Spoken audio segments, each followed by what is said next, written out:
سلام شطوراتي الحلوين.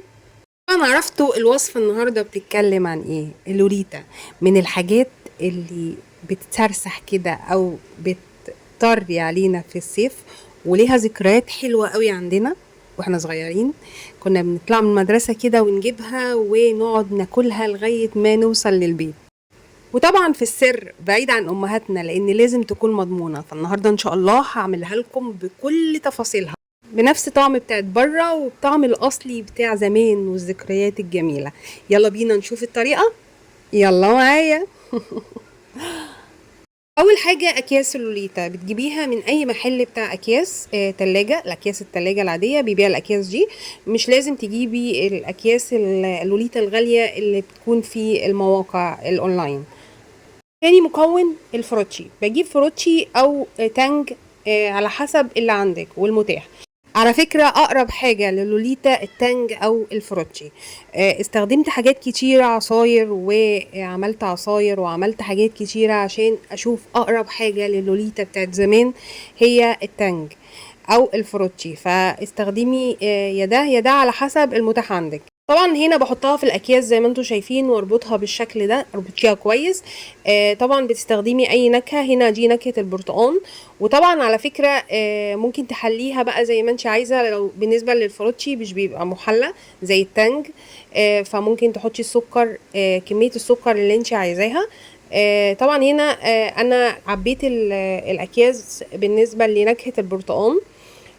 ممكن تستخدمي نكهات معينة، في تفاح، في خوخ، في أناناس، على حسب اللي تحبيه. هنا أنا بعمل نكهة التفاح الأحمر عشان أولادي بيحبوها. ممكن تعملي نكهة التفاح الأخضر، ممكن كمان التوت، ممكن أي نكهة بتحبيها. على فكرة أنا جربت الجيلي إن أنا أعمله في اللوليتا، ما كانش حلو خالص، كانش نفس نكهة اللوليتا اللي احنا اتعودنا عليها.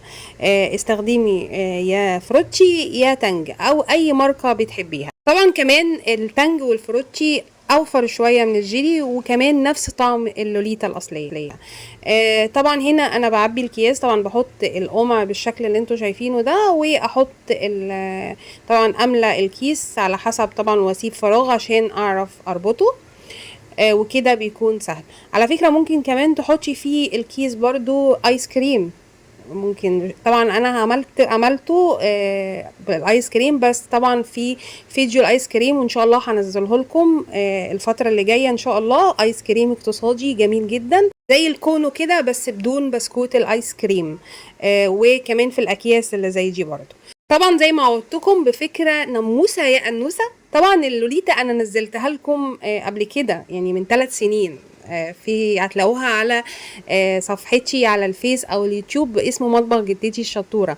نزلتها لكم بشكل تاني بالشوكولاتة والحليب، تقدروا تشوفوها، واحط لكم الرابط في التعليقات.